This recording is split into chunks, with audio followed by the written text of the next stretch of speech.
बिस्मिल्लाहिर्रहमानिर्रहीम। Okay students, आज हम क्लास 9 फिज़िक्स 5th चैप्टर का टॉपिक पढ़ेंगे, mass of earth and variation of ji with altitude. Mass of earth को किस तरह फाइंड आउट करेंगे and variation of ji with altitude. Height पे यानी हाइट के साथ वैल्यू ऑफ जी किस तरह चेंज होगी। जी क्या है? Gravitational acceleration. लेकिन सबसे पहले हम मास ऑफ अर्थ को फाइंड आउट करेंगे। How can we find out mass of earth? By using universal law of gravitation. देखिए, the mass of earth can be find out by universal law of gravitation. By universal law of gravitation देखिए, we have earth with radius R. This is earth with radius RE. This is the radius of Earth. The distance from the center to the surface is radius of Earth. ME is the mass of Earth. एक body या एक object with mass M is placed on the surface of Earth. एक body या कोई mass जो Earth के surface पे पड़ा है। Now according to Newton universal law of gravitation, there must be a force of gravity between these two bodies. यानी अर्थ और इस मास के दरमियान या इस बॉडी के दरमियान फोर्स ऑफ अट्रैक्शन होगा, ग्रेविटेशनल फोर्स होगा। न्यूटन के लॉ ऑफ ग्रेविटेशन के मुताबिक इन दोनों बॉडीज़ के दरमियान फोर्स ऑफ ग्रेविटी होगा, ग्रेविटेशनल फोर्स होगा। मास ऑफ अर्थ, चूँकि मास ऑफ अर्थ ज़्यादा है और बॉडी का मास कम है, लेकिन फिर भी दोनों के दरमियान फोर्स ऑफ ग्रेविटी एग्जिस्ट करेगा। इससे पिछली वीडियो में भी हमने पढ़ा कि एप्पल और अर्थ का एग्जांपल मैंने दिया था कि एप्पल का मास कम है और अर्थ का मास ज़्यादा है। Despite this factor there is a force of gravity between apple and earth. These two bodies, Apple and Earth, exert force on each other in different direction. लेकिन यहाँ मास चूँकि यहाँ पे कम है, एक बॉडी है जिसका मास m है, वो स्मॉल है अर्थ के मास से, चूँकि अर्थ का मास ज़्यादा है, फिर भी इन दोनों बॉडीज़ के दरमियान क्या होगा? फोर्स ऑफ ग्रेविटी एग्जिस्ट करेगी। तो देखिए, according to Newton universal law of gravitation, F is equal to G, M mass of object multiplied mass of earth divided by distance between these two bodies. Now इसको ज़रा rearrange कर ले। By cross multiplication we get this relation, mass of earth is equal to force distance square divided by G and mass of object, where G is the universal gravitational constant जिसकी value है 6.67 into 10 raised power minus 11 Newton metre square पर kg square. ये हमारे पास universal gravitational constant है। अब देखिए, we have force जो है, फोर्स क्या है? दिस इज बेसिकली वेट क्या है? This is basically force. Weight is a force with which the earth attract a body toward its centre. तो वेट बेसिकली हमारे पास ग्रेविटेशनल फोर्स है। सो और वेट का फार्मूला क्या है? Mass multiplied gravitational acceleration, mass multiply gravitational acceleration या mass multiply G. What is G? Small G, gravitational acceleration या acceleration due to gravity, acceleration due to gravity. तो यहाँ पे फोर्स की जगह मैं mg पुट कर सकता हूँ, because F is equal to W and W is equal to mg। Force is equal to weight and weight is equal to mass multiply G. तो यहाँ पे मैंने फोर्स की जगह mg पुट किया। मास और mass cancel, so we get this relation, the final relation m mass of earth is equal to g r square divided by gravitational constant. Now as we know that g या acceleration due to gravity, उसकी value क्या है 9.8 metre per second square, 9.8 metre per second square. And radius of earth, this radius of earth has a value of 6.4 into 10 raised power 6 meter, and we know that universal gravitational constant or capital G 6.67 into 10 raised power minus 11 Newton meter square per kg square. Putting these values in this equation, we get mass of earth which is 6 into 10 raised power 24 kg, 6 into 10 raised power 24 kg. इतना मास of अर्थ है, mean मास है, अर्थ has a huge मास, अर्थ का मास क्या है, बहुत ज़्यादा है। यही रीज़न है कि मास अर्थ और सन या अर्थ या कोई स्टार के दरमियान फोर्स ऑफ ग्रेविटी को हम कैलकुलेट कर सकते हैं, बिकॉज अर्थ एंड प्लैनेट्स और star has a huge masses, इसके मासेस बहुत ज़्यादा ह्यूज हैं। जितने मासेस ह्यूज होंगे तो फोर्स ऑफ ग्रेविटी भी ज़्यादा होगी। तो अगर एक बॉल या 2 बॉल्स के दरमियान फोर्स ऑफ ग्रेविटी को हम डिटेक्ट नहीं कर सकते, उसको हम कैलकुलेट नहीं कर सकते due to their small masses, we cannot calculate the force of gravity between the 2 balls, but we can calculate the force of gravity between earth and sun because of their huge masses, क्योंकि इन दोनों सन और अर्थ का मास बहुत ज़्यादा huge होता है, बहुत ज़्यादा मास यानी होगा। And according to universal law of gravitation mass और फोर्स दोनों डायरेक्टली प्रोपोर्शनल हैं। तो मासेस ज़्यादा, फोर्स ऑफ ग्रेविटी ज़्यादा, मासेस कम, फोर्स ऑफ ग्रेविटी कम। तो यही रीज़न है कि 2 बॉल्स के दरमियान फोर्स ऑफ ग्रेविटी को हम फील नहीं कर सकते, हम उसको कैलकुलेट नहीं कर सकते, हम उसको डिटेक्ट नहीं कर सकते, लेकिन अर्थ और सन के दरमियान फोर्स ऑफ ग्रेविटी को हम कैलकुलेट कर सकते हैं, क्योंकि उन का जो मास है वो बहुत ज़्यादा ह्यूज होता है। So this is the mass of earth 6 into 10 raised power 24 kg. We can calculate the mass of earth by using universal law of gravitation. अच्छा, अब आते हैं variation of ji with altitude. Variation of G की value on the surface of earth is 9.8 metre per second square. On surface of earth G की value क्या है, वो है 9.8 मीटर पर सेकंड स्क्वायर। लेकिन जो ही हम यानी अर्थ से हाइट पे जाएंगे, जो ही हम अर्थ से हाइट पे जाएंगे तो जी की वैल्यू ग्रेजुअली डिक्रीज़ होती जाएगी।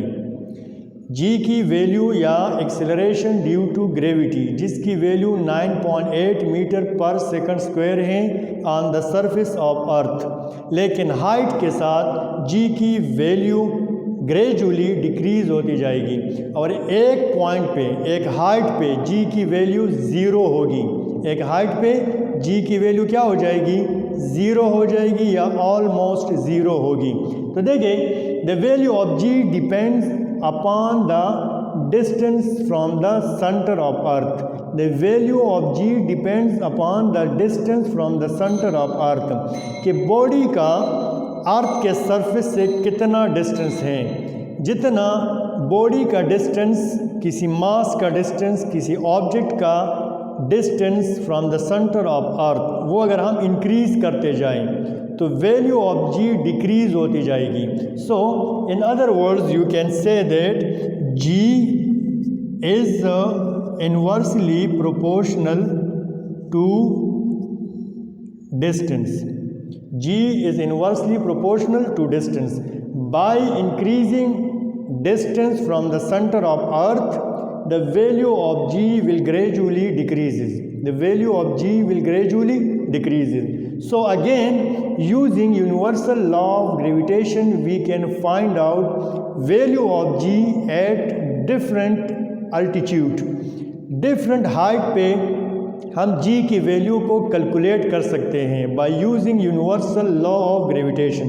सो we have universal law of gravitation F is equal to g m1 multiplied m2 divided by r square, and as we know that force and weight are same physical quantities, so we can put weight instead of force which is mg। मास और मास cancel हुई, g की value क्या आ गई, g multiplied mass divided by r square. लेकिन अगर आप यहाँ पे इस फिगर को ज़रा देखें, ये हमारे पास अर्थ, ये है radius of earth and this is surface of earth, this is surface of earth, और ये क्या है, ये रेडियस ऑफ अर्थ। अब सरफेस ऑफ अर्थ से किसी बॉडी को जिसका मास लेट से वो क्या है m0 या मास ऑफ ऑब्जेक्ट, इसको हमने इस सरफेस ऑफ अर्थ से यहाँ तक ले आए, हाइट h पे ले आए, यानी एल्टीट्यूड पे ले आए, हाइट पे ले आए। तो इस मास का इस अर्थ से टोटल डिस्टेंस कितना हुआ, याद रखें हम डिस्टेंस को सेंटर से काउंट करेंगे, दो ऑब्जेक्ट्स के दरमियान डिस्टेंस को हम सेंटर से काउंट करेंगे।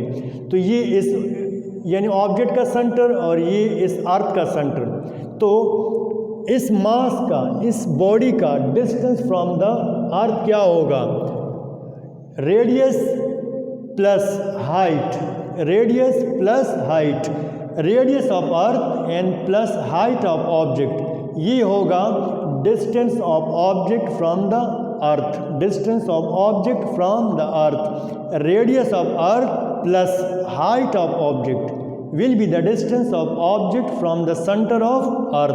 तो यहाँ देखिए, यहाँ पे डिस्टेंस वो क्या होगा, radius plus height of object, तो यहाँ डिस्टेंस की जगह radius plus height of object and whole square, ये हमारे पास रिलेशन आ गया।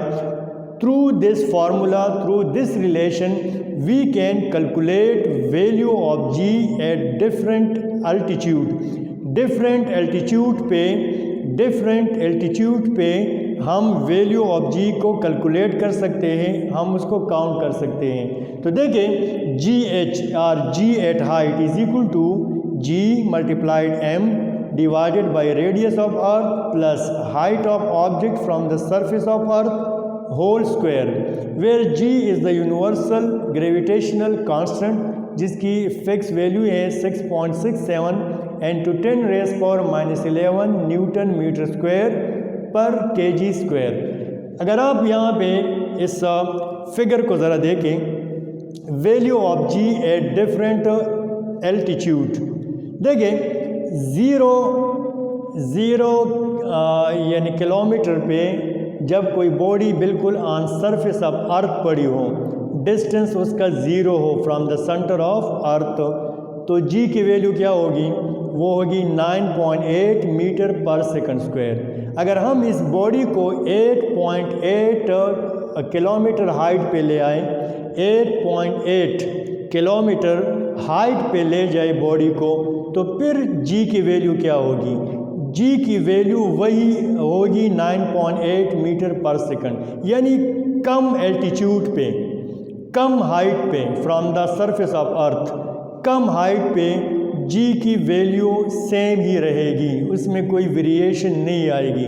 लेकिन अगर हम 8.8 किलोमीटर से डिस्टेंस को या हाइट को और भी इंक्रीज़ करें, बॉडी को और भी हाइट पे लेके जाएं, कितना 36.6 किलोमीटर पे, 36.6 kilometre from the surface of earth, the acceleration due to gravity will be 9.7 metre per second, 9.7 metre per second square.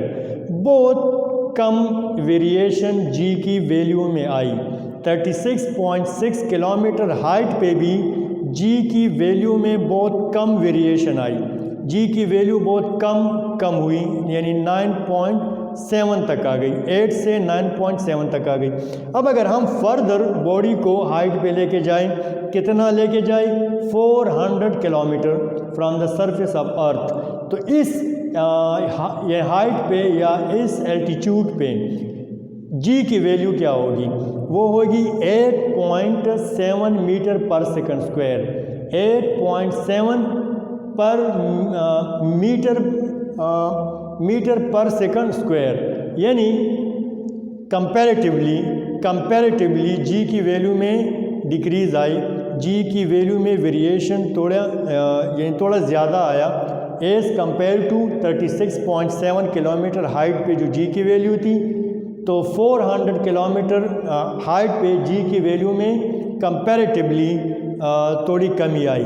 अगर हम फर्दर इस बॉडी को हाइट पे लेके जाए फ्रॉम द सरफेस ऑफ अर्थ, कितना ले जाएं, 35,700 किलोमीटर हाइट पे बॉडी को ले जाएं फ्रॉम द सरफेस ऑफ अर्थ, तो इस हाइट पे जी की वैल्यू क्या होगी, वो होगी 0.2 metre per second square, almost zero. 35,700 kilometre height पे जी की वैल्यू होगी 0.2 मीटर पर सेकंड स्क्वायर। इस तरह डिफरेंट एल्टीट्यूड पे आप जी की वैल्यू फाइंड आउट कर सकते हैं, putting these values in this equation different altitude पे, because we have the value of G, mass of जो अर्थ हैं वो भी हमारे पास नोन है, रेडियस ऑफ अर्थ भी हमारे पास नोन है, हाइट यहाँ से ले कि हाइट कितना है यहाँ पुट करते जाएं, आपके पास जी की वैल्यू यहाँ पे आएगी विद डिफरेंट एल्टीट्यूड। जो आप हाइट की वैल्यू देंगे उसी हाइट की वैल्यू के हिसाब से आपके पास जी की वैल्यू आएगी, यानी वेरिएशन ऑफ जी होगी। तो ये था variation of ji with altitude, यानी हाइट के साथ जी की वैल्यू भी डिक्रीज़ होती जाएगी और एक स्पेसिफिक हाइट पे जी की वैल्यू ऑलमोस्ट ज़ीरो हो जाती है या ज़ीरो होगी, जिस तरह हमने यहाँ देखा कि 35,700 किलोमीटर पे जी की वैल्यू है 0.2 metre per second square, which is almost zero. तो ओके स्टूडेंट, ये आज के दो टॉपिक्स थे, mass of earth, how can we calculate mass of earth and variation of ji with altitude. Okay student, if you have any question you can ask me through WhatsApp group. इंशाल्लाह next video के साथ दोबारा हाज़िर होंगे, तब तक के लिए अल्लाह हाफ़िज़।